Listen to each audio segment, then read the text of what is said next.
Hello, Footballer Nation, and welcome to the greatest rising podcast in football. My name is Carson, and I am a cardsaholic. No, I have to restart. Hello, Footballer Nation, and welcome to the greatest rising podcast in football. My name is Carson, and I am a Battlehawksaholic. My name is Alex. I'm a Panthersaholic, not to be confused with Carolina. I'm Ian, and I'm a Brahmasaholic. Hear more about week 2 of the NFL's. To hear more about week 2 of the UFL season, make sure to stay tuned for the rest of the episode. But first, we gotta roll that intro.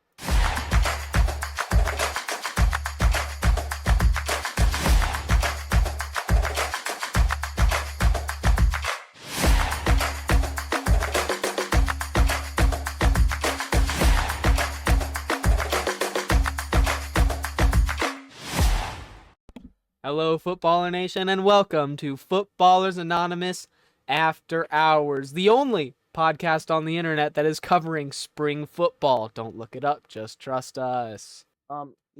They asked us why we cover the UFL, but the real question is, why would we not cover the UFL when we're the only people that do it? You know What what other else people people- asked us? What do other people ask us? That's for Carson to answer. Well, Alex, so, we're going to start off with one of everyone's favorite segment. We asked you to ask us questions, and we answered them. This week, we got one question, and it is by Carson Baird 05. Never heard of that guy. Sounds like a very handsome person. Honestly, I agree. Unlike Steve. Steve, Eve. you'll get a girl. One day. But for now, Carson Baird 05 asks, the question about whether the best college team would beat the worst NFL team has been answered, but what about the worst UFL team? Do the Roughnecks beat the Buckeyes? Oof. I also think the Buckeyes win. I think the Buckeyes win that matchup. I think the Buckeyes win, yeah. Yeah. One, because I- they've played together longer, and honestly in more of a established professional setting. I mean, Yeah. if you just compare the rosters, I'm taking this as the national championship Buckeyes.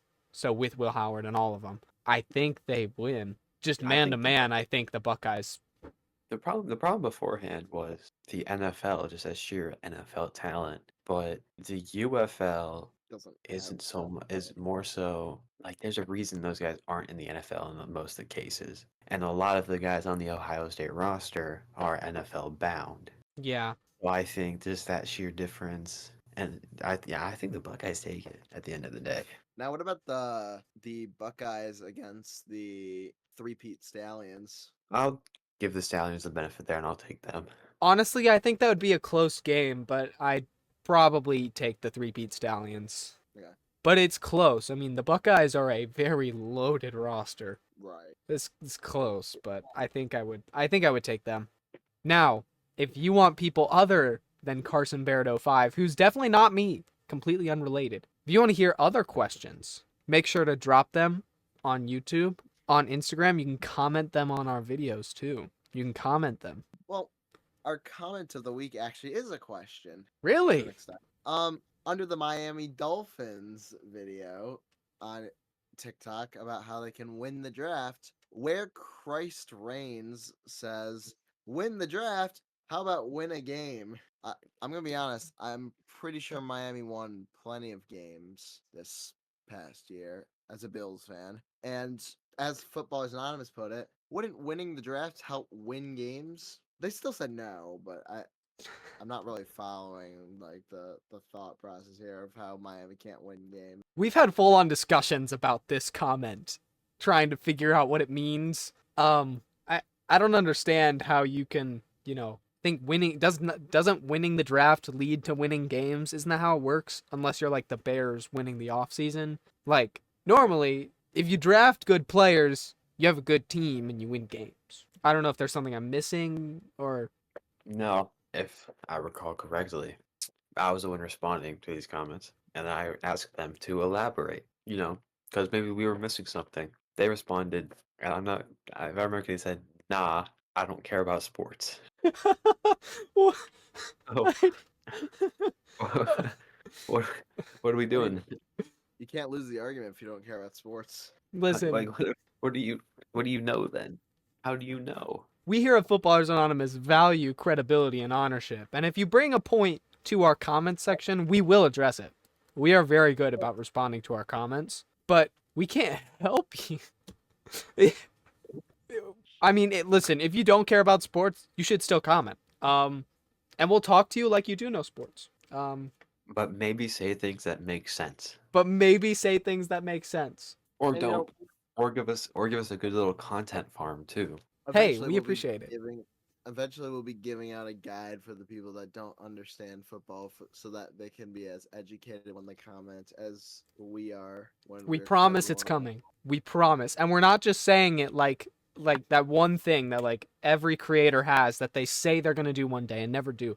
We really No, will do this. It's in the next month or Continuing on, we have one of the re-returns of one of the best segments on the pod, the 2025 voted fan favorite. Carson, take the floor. That's right, guys. You know it's time for the 2025 voted best segment of Footballers Anonymous, Carson's College Knowledge, coming back to you after hours as Carson's Stock Talk, bringing you all the college and draft news. There hasn't been too much this week, but of course we got some stuff for you. First off, the Ravens have said that they will be looking into drafting a kicker. With the Justin Tucker controversy, the Ravens will be looking into drafting a kicker in the draft, which is very interesting because you don't hear teams talk about drafting kickers much in general, but especially with Justin Tucker on the roster, I think it's a good sign as to where it's a sign as to where things are going with the Justin Tucker controversy. I don't think I need to address it anymore. You feel free to look it up yourself, but I think it's pretty clear what's going to happen there. as a Royal Farms advocate, I'm very disappointed in you, Justin. As a guy who likes Craven the Hunter, I'm very disappointed in you, Justin Tucker. Except that movie was terrible, but So was Justin Tucker. anyways, moving on. Quarterback Shedeur Sanders has come out and said that he is confident he is headed to the New York Giants. Conveniently, right as most NFL analysts have determined that the Giants will not be drafting a quarterback. But you know what? Shedeur Sanders is confident. And all I gotta say, if he goes there, and this is what Dion said as well, if he does go there, the pre-game prayers are going to go insane. The funniest, most amazing locker room in football would be in New York. In other news, with quarterbacks, Jackson Dart is now believed to be a top 10 pick, which is interesting. I think he's a great prospect. I don't know where he would go if he was taken top 10. I could see the Steelers taking him later. It's definitely interesting. Shout out that one comment on our Falcons video that said the Falcons should pick him up as the replacement for Michael Penix Jr. So that makes perfect sense, and I 100% agree with that. The Jets have been linked to tight end Tyler Warren, and they may pick him at 7, which would be very interesting. That'd be so fun with Justin Fields. He's not from Ohio State, though, so, you know, the Buckeyes would not... It wouldn't be another Buckeye, but it would be pretty cool. On April Fool's Day, ASU posted a picture of a full maroon field that they were announcing. And then Boise State, with their Smurf turf, commented on it saying, cease and desist. Totally making fun of Boise State. I personally think their field is stupid. Me personally, I do not like the overly colored fields. I only like it when it's a green field. I think all the other ones just look ugly and out of place. 100%. Ugh. Also, And hey Carson, I have yes, a Ian. little, I have a little thing to add here. Ladies and gentlemen, Ian has some college knowledge for you. Ian's college knowledge, Ian's talk. I saw a mock draft today with Mason Graham going to the Bears at 10. Oh, fan So favorite, Mason Graham. I think if he falls, it would be a great addition to the Bears roster. You know, And you should look into that. You should look into if he falls. Honestly, I think if he falls, he would be a great addition to the Cardinals roster. it's And I true. think especially if he falls, he'd be a great addition to the Bills rosters. Oh, absolutely. I So don't shout think out he's Mason falling that Graham. far, but we'll see. And you know, If he falls, he'd be a great addition to your team's roster. You know, I think the Chiefs should draft Jackson Dart. Let him fall to them and then replace Mahomes. the new dynamic duo, Jackson Dart and Jackson Mahomes. You know, if you want to know about fan favorite Mason Graham and where he should go if he falls, you should definitely follow all of our socials to see my daily draft videos where I've timed out perfectly up to our full mock draft episode. The 32 days before the mock draft, one video a day is being posted, one for each team, kind of breaking down what they need from the draft in order to win the draft, as we talked about earlier. We are on day 16 as of today. When this video drops, it will be day 18. So, if you want a little sneak peek into that, make sure you're following all our socials and make sure you stay tuned for this special episode of Footballers Anonymous where we get my full mock draft and these two will give their comments and kind of grade it accordingly. And we're talking full mock draft, by the way. I'm going to go through the first round, like break by break, and then I'm just going to here's the rest. But, credibility and ownership, we're going to give you all 7 rounds of what the draft's probably going to look like. Not to mention, we got that going on. We also got a little bit of a future sneak peek with a next year schedule build that will also be coming up, as long as our beginners guide that we mentioned earlier. But so we got the full mock draft 7 rounds. We'll have a 2025-26 mock schedule that is made, and we'll pick through those games, as well as I plan on releasing shorts that go through our individual team picks before the actual NFL schedule comes out. It's gonna be a little bit. And of a then doozy once with the everything. actual schedule comes out, we'll do a way too early full season prediction. Of course, as we do. And as these two have just listed their big projects, my big project coming up is a full helmet tier list. Yes, the full helmet tier list. Can we get a full college helmet tier list? I will full. look into that. I will Not look just into talking that D1. We're talking full. I will look into that after the NFL one. We'll see how We got to do the UFL before that. We'll see how viable that is. Fair enough. Speaking of college knowledge, March Madness ended tonight, as of recording, of course. And Florida beat Houston. I was set on that Houston winning it all, but Florida did win. So I guess we can give you the final scores from Footballers Anonymous, even though we pretty much already gave them to you last week because it was already mathematically determined. But we can now give you the full breakdown. All of us did very badly, but some of us did more badly than others. So in first place, actually, I'll go from the bottom. In third place with 53 points, we have our Bearsaholic Ian Watkins. Our Omaha-aholic, Ian Watkins, with 53 points. In second place, we have our Cougars-aholic, Carson, with 70 points. And in first place, we have our Patriots-aholic, not to be confused with the New England Patriots, with 80 points with Alex. So, some very respectable scores from the three of us. Well, I mean, technically I'm a Hokies-aholic. I was just speaking to March Madness specifically, but Alex didn't have any crazy upset teams, so I just gave him GMU. Well, okay. that's actually not necessarily the case, because I had Gonzaga over Houston. Gonzaga. I had Gonzaga to my Elite Eight, so I think that counts pretty well. But so congratulations to Alex for his elite college basketball knowledge. Oh yeah, elite. Best in the nation. Best in the. Yeah, that was March Madness. I'm gonna have a perfect bracket next year. Chat, clip that. Clip it. Ian will have a perfect bracket. Replay it when I'm wrong in the first game of the season.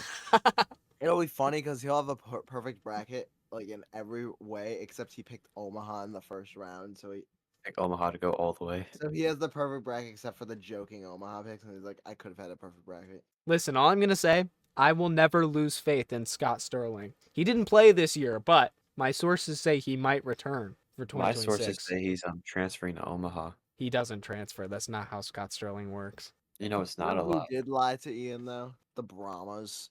They lied and said they were good. Some UFL news. So starting off, we have we saw a little post that we thought was worth noting of the top 5 rushers in the UFL. 3 of them are Battlehawks. And 2 are Renegades. So, the XFL dominance continues. We'll break those down when we talk about the teams a little bit more. If you want names, Helen Balaj is first with 148. Second, and that's of the Renegades. Second is Jacob Sailors. Third is Jarvian Howard Jarvian with Howard. 144 and 128. Fourth is Day Day Hunter with 103, and then fifth is Manny Wilkins with 101. Manny Wilkins. At the end of They're the both year, from the Battlehawks. at the end of the year, 2 more teams will be announced for the league in 2026. Now, we don't know if they're new teams, we don't know if they're old teams, but if they're old teams, it's probably, if I was a betting man, I would take the Seattle Sea Dragons as well as Absolutely. probably either the New Orleans Breakers or the Philadelphia Stars, maybe Philadelphia the New Jersey Stars for Generals. sure. Also, It- Pittsburgh Breakers. Oh no, sorry, Maulers. I think Maulers. Never mind. No, I wasn't thinking the Maulers, I was thinking the Breakers. No, I was thinking Maulers. I think at least if Seattle doesn't get theirs, that's going to be kind of Or crazy. they could And just be 2 brand new ones. or they could just be 2 new ones. We don't really know. We just know that there will be a 9th and a 10th team announced for 2026. So that's kind of exciting. Also, before we get into power rankings, it's just worth noting the XFL, the balance between the 2 conferences right now is terrible. The XFL conference, 3 of the 4 teams are currently 2-0, and that will change this week because 2 of them are playing each other. But just you can tell let me actually looking at our top 4. 3 of our top 4 are all the XFL teams. And then there's 1 at 7. But they're just overall the much better conference. And yeah, the UFL is basically, or the USFL conference is basically just Stallions, Panthers. One of them will make the final. Now, I will say, Really? it will probably be the Stallions, but I will say, there's a lot of disparity between the 2 conferences, but it would never be as bad as the 2023 USFL season, where the South Division had records of 8-2, 7-3, 5-5, and 5-5, and the North Division had 4-6, 4-6, 4-6, and 3-7. That is real. That actually happened. The Panthers and the Maulers made the playoffs at 4-6. The Stars got bounced at 4-6. The Generals went 3-7, and then the Gamblers and Showboats were both good enough to win the North and both missed the playoffs at 5-5. Wow, that's crazy work.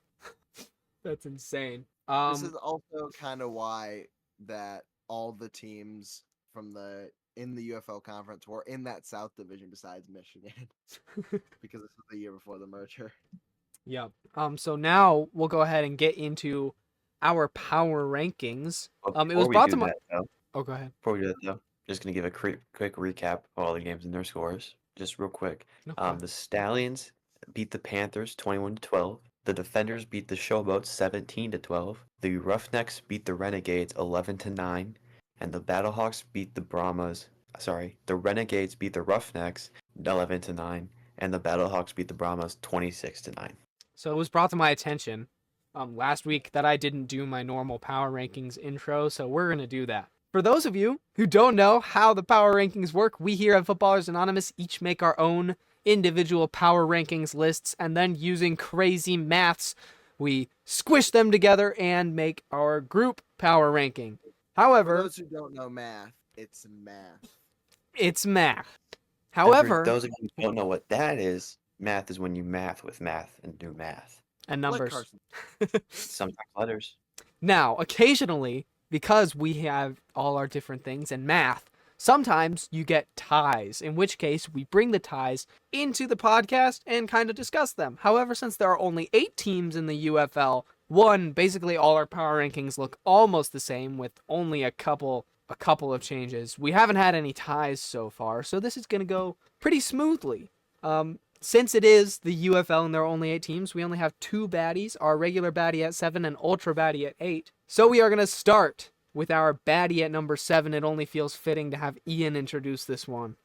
It is none other than the San Antonio Brahmas.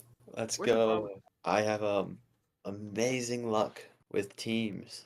0-2, you know how it is. Helen Mond is not that guy, apparently. Me and Carson both had high hopes for him going into the season, and they have not been met at all. The defense is not what I expected it to be.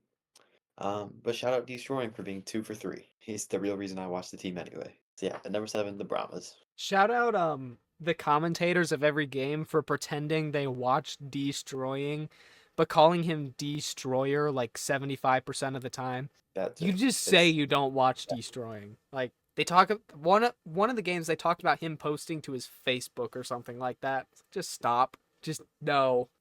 They're The just trying to commentators are relate really with the new funny though for most of the games. They're trying to relate with the new generation. Okay. They're really trying. they're And failing. failing. At number 8, at Ultra Baddie, we have once again hoisting their second Ultra Baddie, the Houston Roughnecks. Once again showing off their grit and determination against the Renegades, who honestly have been our surprise team so far, but we'll get into them later. The Roughnecks, they got it rough right now, but it might just not be your year. I will say the game versus the Renegades, it was kind of close, but at the same True. time, it's just because the Renegades didn't really put up too many points. They had a chance to tie it late, and what were they, like a yard short on They missed it by a yard, the 2-point on conversion. the run. Their quarterback took it on a run and was short on the 2-point conversion. That's from the 5-yard line. Yeah, it was rough. I mean, hate to see it, but they're in the USFL at least, which means they'll be playing some not very good opponents. Yeah. They unfortunately started off with 2 powerhouse XFL teams as their first 2 games, so I think they'll see some wins this season, at least one. They're gonna win at least one game. Could see them beating the Showboats or something like that. It's gonna win at least one, but yeah, But also, you never know because the Roughnecks look terrible. sure. So sorry, Roughnecks. You are currently the only Ultra Baddie of the UFL season, unless you count our pre-season pick, which was the Showboats, who are at number 6. So we're gonna get into our normal power rankings now. At number 6, we have the Memphis Showboats, who, fun fact, lead the league in average passing yards as a team with an average 191.5 yards a game, and they are still 0-2. It's interesting because they really haven't put up that many points, but like both of their games have been relatively close versus 2 teams that are not that bad. One of them is 2-0, and the other one's the Panthers. I know their game versus the Panthers. I mean, they were driving down the field, and then they threw a pick six, so the score is a little bit. It was a wider margin than it could have been, and the Defenders game was only a 5-point game. Their offense is moving the ball. They just need to get the points on the board and finish the job. There's a common theme with these UFL teams that I've noticed over the first 2 weeks are the dominant rushing offenses are the ones who are getting results. It is the run game currently in the UFL that is dominating overall, and a lot of that is because of not very good quarterback play, and yeah. I think the defenses have been very one-sided this year too. Like, I don't know, other than the Battlehawks, no team has really put up a large sum of points. The Battlehawks did it in back-to-back weeks. The Renegades did it last week. Once, yeah. The Renegades were good week 1. They did it But this might last be week. putting more up points. But other than that, This could also be more telling of the Brahmas defense too. This is true. The Battlehawks did That's play what 2 of the I'm worst saying, yeah. teams. But like even then, like there's just not that many apart from those like big point games. The Panthers put up 26 week 1, and that's the only other that other than the other team that put up more than 20 was Birmingham this week against the Panthers. Other than that, it's been all less than 20 points. I don't know where I was going with this. I completely lost my train of thought. One-sided defense. That was your point. One-sided defense. Yeah, I mean clearly, I'm thinking about it backwards. I don't know, dude. I completely lost my entire. It was a good point until it stopped. It was a good point, so I forgot entirely what I was saying.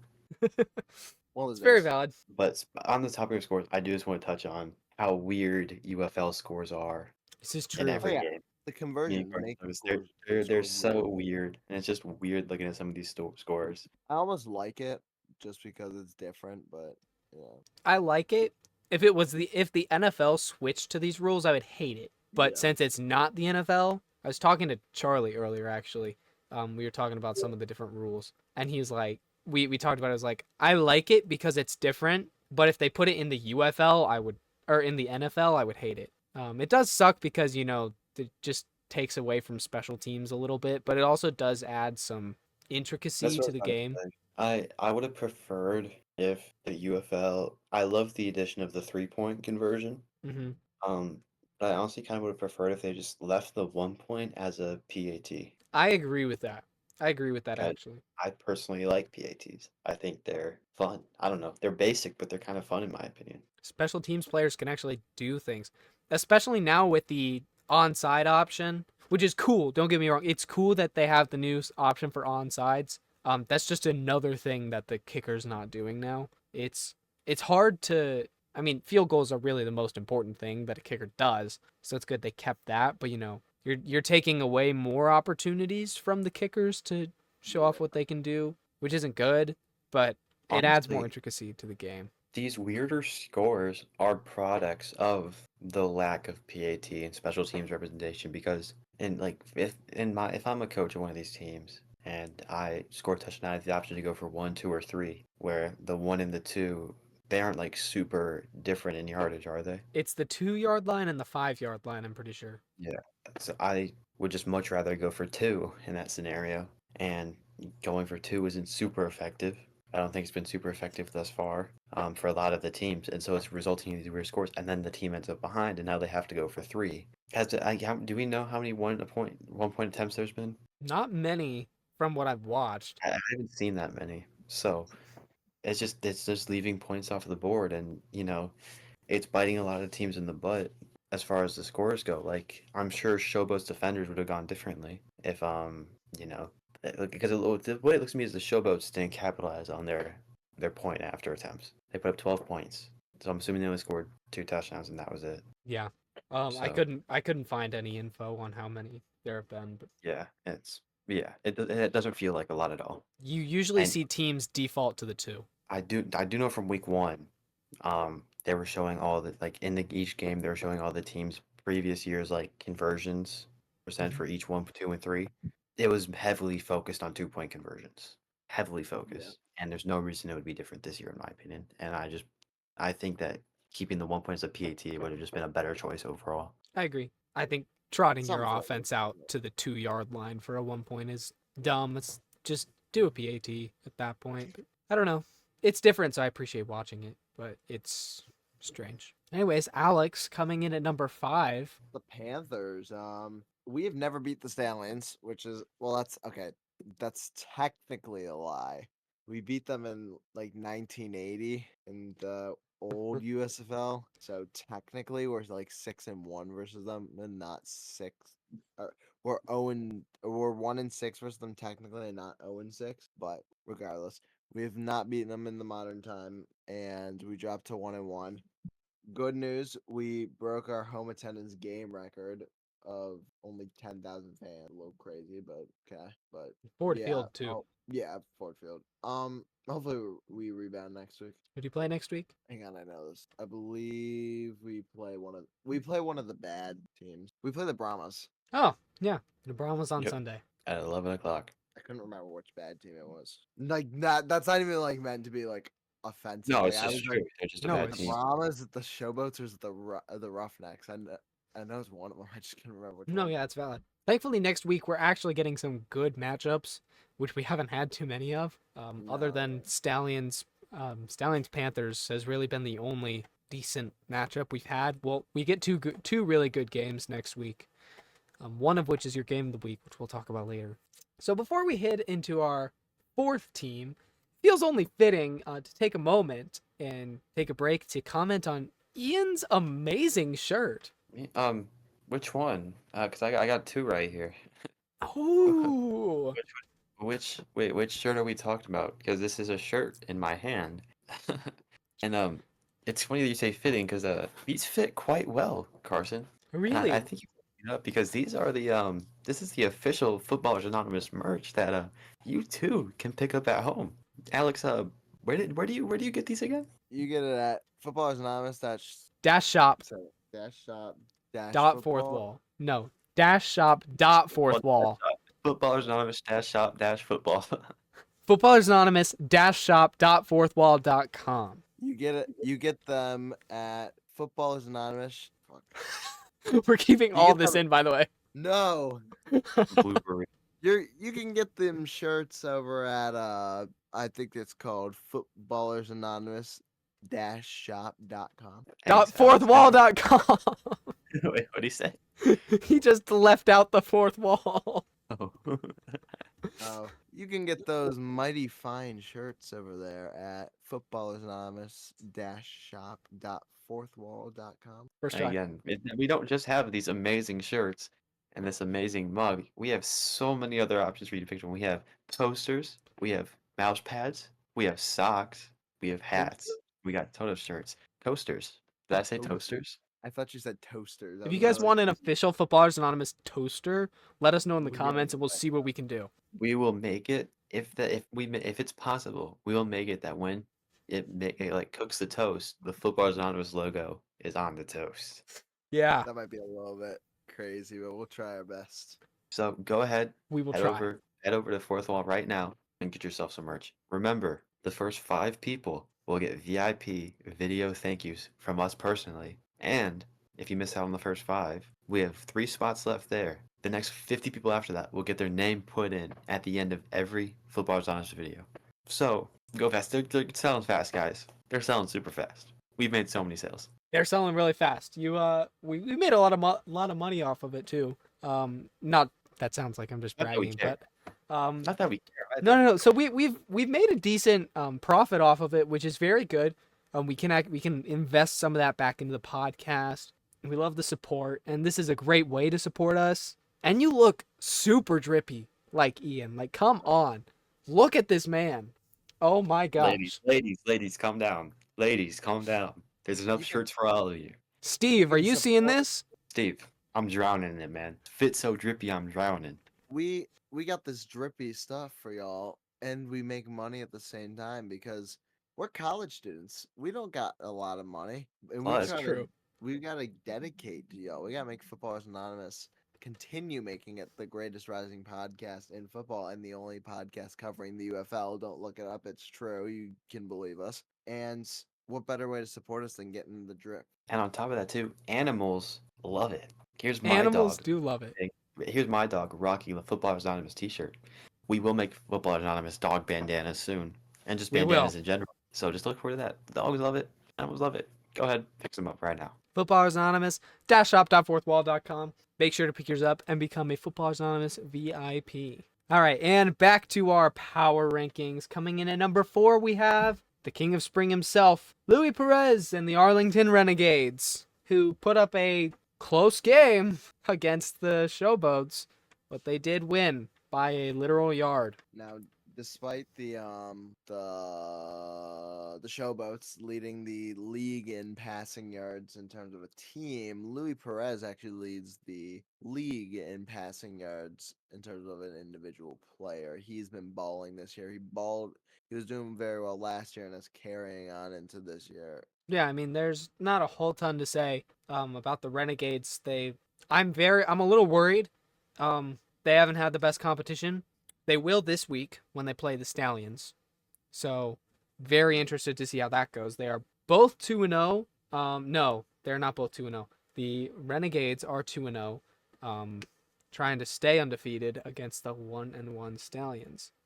But we will see how that works. And speaking of the Stallions, they hold the number 3 spot in the power rankings. Shout out Alex. No, go ahead. Go ahead.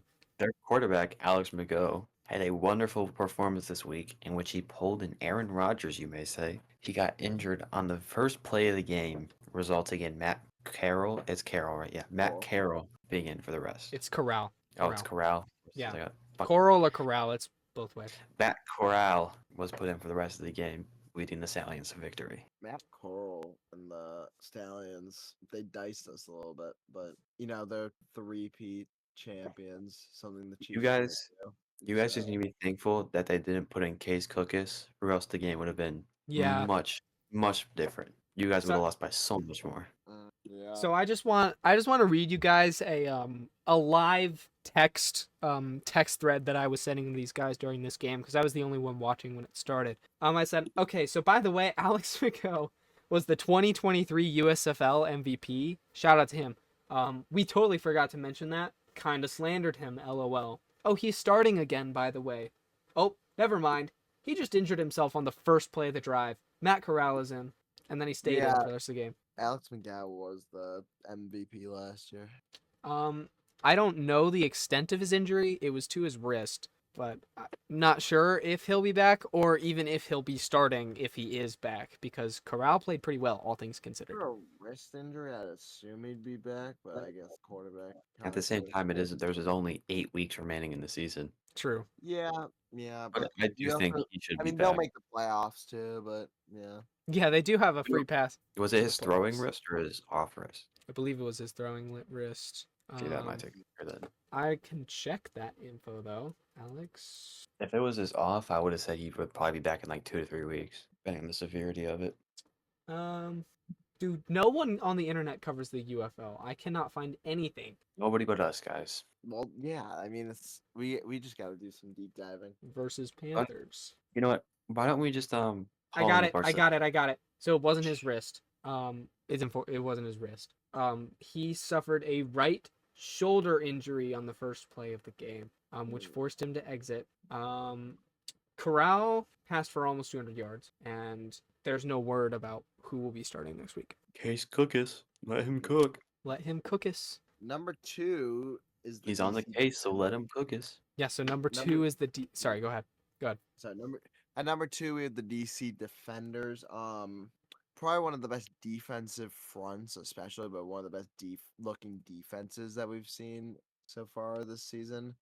They've been absolutely dominating in the trenches in terms of their defense. And it's shown in their 2 games. They've held both their opponents to under 14 points. Mhm. So it's pretty good so far. They haven't scored a ton themselves, but they haven't needed. Quarterback Jordan Ta'amu is looking strange but good. Some of these UFL quarterbacks are very weird to watch. Lots of low completion percentages but high passing yards. He is one of them. He currently is tied for leading the whole league in passing touchdowns with a whopping 2 passing touchdowns. Very respectable. He is tied with Panthers quarterback. I don't remember why I'm forgetting his name, but Bryce Young. with Panthers quarterback Bryce Young. No, not that Panthers quarterback. Oh, and Dalton. Bro. Cam Newton. I'm gonna let him get that. Baker Mayfield. It's Bryce Perkins, if you were curious. Not Bryce Young. So he's tied with Bryce Perkins for most passing touchdowns in the UFL with 2. So their offense is getting at least enough of a job done, and their defense looks incredible. And like we said earlier, they play the Stallions. No, they don't play the Stallions this week. I don't know why I said that. They play the Battle Hawks this week, who are, of course, number 1 on the power rankings. That'll be a good test for the Defenders defense to see if they can slow down the Battle Hawk. Yeah, so the Battle Hawks are currently leading the NFL in total yards per game with an average 388.5 total yards per game. Again, all these stats, I mean, it's been 2 weeks, but it's what we have. Jacob Sailors has had a 3-touchdown game against the Brahmas. Absolutely brutal. Incredible performance from him. He was not the leading rusher that game, by the way. The leading rusher was Manny Wilkins. So very, very excited about that. They obviously lead the league in rushing yards per game. And they're playing their rivals, the DC Defenders, this week in St. Louis. So that is going to be a very good game. Also, our game of the week is Defenders at Battle Hawks. For obvious reasons, the 2 biggest fan bases in the UFL, in the biggest fan attendance stadium in the UFL. I don't know what I'm saying. Actual fans at games, which is pretty cool.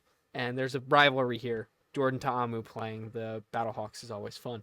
So that'll be your game of the week. Friendly reminder, these are our power rankings, which automatically makes them better than Pete Prisco's because he doesn't even do the UFL. Pete Prisco does not care about spring football, okay? This is insane. First, he doesn't like snow. Now he doesn't like the spring. Like, what do you want from us, Pete Prisco? Freaking loser. You know, you'd think Pete Prisco would like spring football with the lack of special teams. You'd really think so, but You would clearly think so, doesn't yeah. care. He just doesn't care. So going through the power rankings again, we have at Ultra Baddie the Houston Roughnecks. At 7, our other baddie, the San Antonio Brahmas. Number 6, the Memphis Showboats. Number 5, the Michigan Panthers. Number 4, the Arlington Renegades. Number 3, the Birmingham Stallions. Number 2, the DC Defenders. And number 1, the St. Louis Battle Hawks. Caw is law, ladies and gentlemen. And now we are going to transfer into our NFL segment. My name is Carson, and I am a cardsaholic. My name is Alex, and I'm a Billsaholic. I'm Ian. I'm a Bearsaholic. We've got a We have lot of. all Go we ahead. have all made changes with our attire since being in with the UFL. See if you can find all three of our attire differences. Comment down below. Someone to take the first piece. Yes, I would be glad to. Jason and Kylie Kelsey had their fourth child this week, named Finley, who they're also referring to as Finn Kelsey. Shout out the Not Gonna Lie podcast. One of my favorite listens every week. Not Congratulations. Footballers Anonymous, but congratulations to them. Very entertaining. Big news in the desert this week as the Arizona Cardinals signed defensive lineman Calais Campbell to a 1-year deal after 7 years away from the team. All right, this is insane. He wanted to come back, which is clear because of how much we're paying him. It's not a lot. He's probably coming back home to retire where he was drafted. But really cool to see him back. He was on the team for our Super Bowl in 2009 after we drafted him in 2007. So it's exciting to see him come back for probably what'll be his last season on a defense that is very quickly becoming very stacked. So that'll be very exciting. The Dallas Cowboys traded for quarterback Joe Milton III from the New England Patriots. Very interesting move in our opinions. But LaShawn McCoy claims that he's going to take over the QB1 spot, which I actually agree on. I can easily see Joe Milton taking over Dak Prescott's position as the head of the team. Interesting take. Speaking of quarterbacks that are kind of like in that little ballpark of potential, not like that ballpark of like very good quarterbacks, but not like elite level. The Raiders extended Geno Smith to a 2-year, $85.5 million deal. Honestly, it's not a bad deal. It's a lot shorter of a deal than, let's say, the Kirk Cousins deal. There are some people that were not very happy about the deal, like why re-sign them, but you're guaranteeing another year with them, so I don't mind the signing. No. And then breaking news. Guys, it was already a really good week to be a Cardinals fan, okay? Cardinals tight end Trey McBride was extended to a 4-year, $76 million deal, making him the highest paid tight end in NFL history. Deserved. So deserved. Heart and soul of the entire team. Give him all of the money. I love you, Trey McBride. You are amazing. Congratulations. Well deserved. He is the Arizona Cardinal. He is the Arizona Cardinal. Never forget. And to rival that, the Chicago Bears signed quarterback Case Keenum. Woo! And to It's rival that, It's fine. I'm just gonna say he's last year he helped mentor C.J. Stroud. This year he'll help mentor Caleb Williams. I'm fine with that. you know what? And to rival that, James Cook is preparing to sell his home in Orchard Park. I wonder what that means. Yeah, not good news, but you never It does know, not look I good guess. with his contract. Yeah. Unfortunate news. We here at Footballers Anonymous love mascots, of course. And the Cleveland Browns team dog Moose did recently pass away. So hearts out to Browns fans, the two of you that exist. We here at Footballers Anonymous are very sorry. Even then, we're all sad to hear the loss of Moose. No, even if you're not a Browns fan, it's still Yeah. a big deal, and everybody loves dogs. If you don't love dogs, you're not a human. That's just how life is. It's true. So it's very definitely sad. Um, Terrell Suggs has been sentenced to probation after he flashed a gun in a Starbucks drive-thru. Gotta Shout out love Terrell Suggs.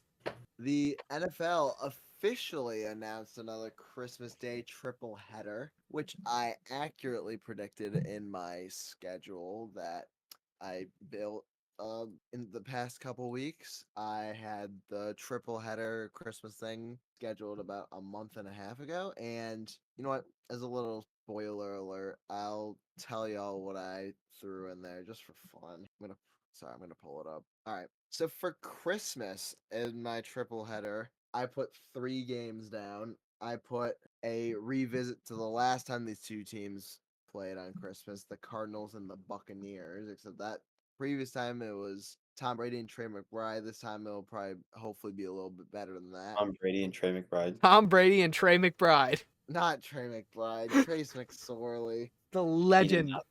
dime. Arizona Cardinals legend Trace McSorley. Yes, Trace McSorley and Tom Brady. It's gonna be Cardinals at Buccaneers. That's the first one I have.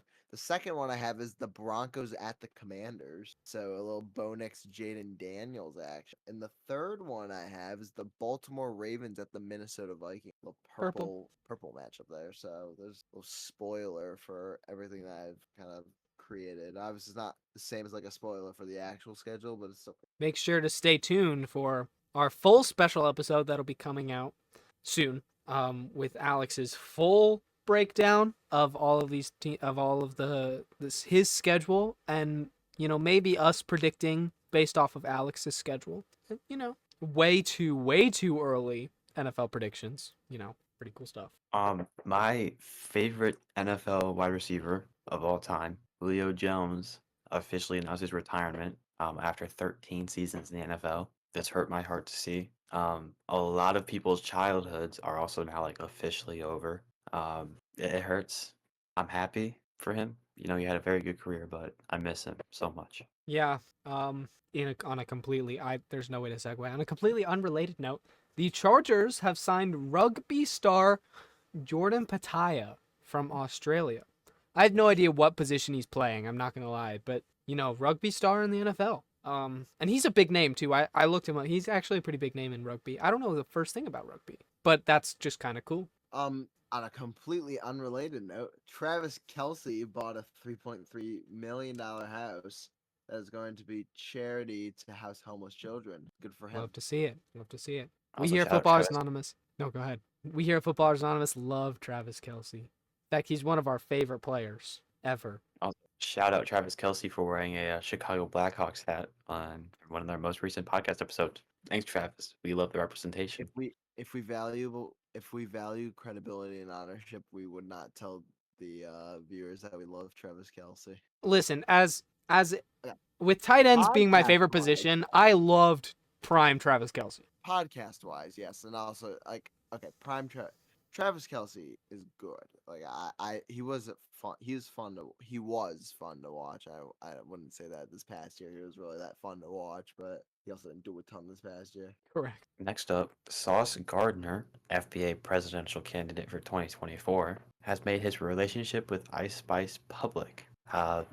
It's a peak name duo. We got Sauce Spice, kind of goes Sauce crazy. Spice, kinda Ice crazy. Gardner, kind of goes hard. So shout out him. Sauce Um, Spice. So I talked about the Chargers earlier. They also signed this week quarterback Trey Lance to a 1-year, $6.2 million deal. We talked last week about him possibly going to the CFL. That is obviously not the case now, as he is a Charger to back up. Why? I don't get it. Who was their backup beforehand? Did they really have one? No, they had Easton Stick. Yeah, so it's a good Oh. backup. Good backup Okay. signing. I'd Okay, say. yeah. So a good backup for Justin Herbert, but I mean it's They're dirt cheap too. It's not dirt horrible. cheap. Trey Lance. Players that are not dirt cheap. Trey Hendrickson revealed the communication between him and the Bengals for a new contract has been extremely poor. I wonder why. Yeah, Oh, maybe because they're like broke. it's almost like they dumped all their money to 3 players. Starting new next season, the NFL will be using new Hawkeye technology to measure first downs. Cool. Super cool. It's about time. Yeah. Hopefully it works. Hopefully it's not flawed. Yeah. Taron Armstead announced his retirement after 12 seasons. He's on the Dolphins. Kind of expected, I guess. He's solid. He was very solid. That's actually pretty big. As a Miami tackle Dolphin. for 12 seasons. Yeah. The Steelers owner Art Rooney feels good about Aaron Rodgers coming to the Steelers, so that's just some notice there. I think there's some other reports that were saying that you could see him. We could expect him to be signed in the next coming weeks, probably before the draft. I'd expect it to be before the draft if he goes there. If he's not signed by draft time, I don't think he's going there. No. The appeal started by the Packers to ban the tush push only received 16 total votes and has been pushed in the tush till May. Tabled over. The Cowboys are all in. And apparently they offered Micah Parsons a contract that would make him, I know we've had so many of these this offseason, the new highest paid non-quarterback in NFL history. It has not been accepted yet, but the offer was made reportedly. reportedly, based off of sources. I don't know where they're getting that money from. I don't either, but I know they okay. restructured both Dak and CD's contracts, but I don't think it's worth that much. Now, Listen, let Jerry cook, I guess. We never do that, but I'm only saying that because the Cowboys letting Jerry cook them is kind of funny. true. And now, this is not like the Cowboys, but speaking of NFL teams, the only Or difference just is that this don't is segue into playoff it. teams. Playoff teams are no longer exempt from HBO Hard Knocks. The Cowboys were not exempt before as it is, but some of the playoff teams could actually be in Hard Knocks. That's cool. Very cool. All right. To be honest, never really watched Hard Knocks. The Cardinals one made me mad, so I did not enjoy watching that. So I haven't watched any since, but that is it for your NFL free agency news. Friendly reminder, if you check most of our descriptions, there is a link to our NFL free agency tracker. If you want to look and see what your team has done in the offseason, we have all the moves, at least all the most important moves, listed there, as well as your Footballers Anonymous offseason grade. Those are adjusted as moves are made. None of them have really changed yet, but they could. And yeah, friendly reminder as well to check out Footballers Anonymous shop.fourthwall.com to pick up your Footballers Anonymous merch and become a Footballers Anonymous VIP. Make sure to follow all of our social channels, including our YouTube, our TikTok, our Instagram, and our Facebook, where we only post Minion memes in order to, 1, see the 1 Minion meme we have posted, 2, get all of our daily draft videos, as well as the daily videos that will be coming in the following weeks. 3, post your questions and your comments so we can answer them. 4, we ask you to ask us questions and we answer them. And I think that's it. Also, subscribe on YouTube, because we've been receiving a lot of traction on YouTube. The algorithm likes us now. So, we are at 126 as of recording right now, which is pretty good. Anyways, so we'd like to get to 200 before the NFL season starts. Feel like that's totally doable. We're on pace, but we need your guys' help. So we hope you enjoyed this episode of Footballers Anonymous After Hours. And with that, Footballer Nation, let's ride.